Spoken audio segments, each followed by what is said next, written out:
අපි World Vision එක සම්බන්ධ වෙන්නේ කලින් අපිට තරම් ශක්තියක් තිබුණේ නැහැ. ආදායම් තත්ත්වයේ ගොඩක්ම අඩුයි. කරන ගොවිතැනේ ආදායම මදි. ඉතින් බොහොම අසීරුවෙන් තමයි අපි ඒ කාලේ ඉතින් මෙහෙන් ගොවිතැන කරලා අවසාන වෙනකොට කුලිය වැඩට ගිහිල්ලා ඉතින් ඒකනුත් කීයක් හරි හොයාගෙන දවස් දෙකේ තුනේ ඉන්නේ වැඩට ගිහිල්ලා හිටියොත් ඉතින් හරි කල්පනාවෙන් ඉන්නේ. ළමයිට නෝනට අඩු පහඩු වෙනවා. ඉතින් හැමදාම දවසේ කුලිය කරගෙන ආවිල්ලානේ අපි ජීවත් වෙන්නේ.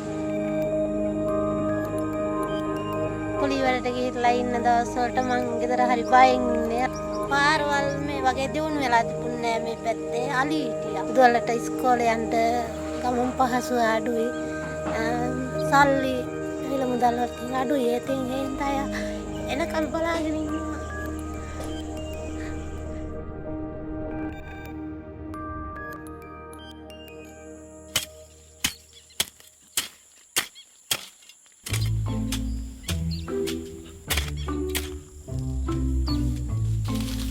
ගමේ නිලධාරි වරයෙක් ඇවිල්ලා කිව්වා මෙහෙම තමයි World Vision ආයතනයේ මේ රැස්වීමක් තියෙනවා එන්න. ගියාට පස්සේ කිව්වා මේ වැඩසටහනක් තියෙනවා වගා කටයුතු කරන්න ඔයාලට පුළුවන් කියලා. ඉස්සරම අපිට දුන්නේ පොල් පැල 35.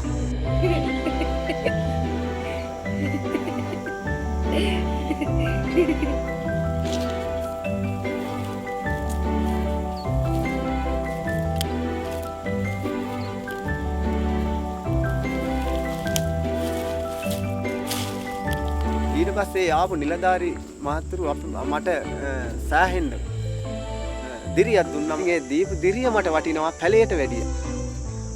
මහත්මයලා දීපු සහයෝගයෙන් මම අද එදාට වැඩිය බය නැතුව ඉදිරියෙන් ඉන්නවා.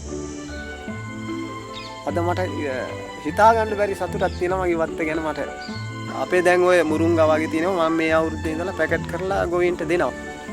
මට දීපු ඒ දැනුමෙන් මම අවට ගොයින් කීප දෙනෙක්ම දැනට කියලා ඒ කට්ටියටත් මේ විදිහට වමන්න ඕන කියලා කියලා දීගෙන එලා කරනවා දැන්. ඒක මට සතුටක්.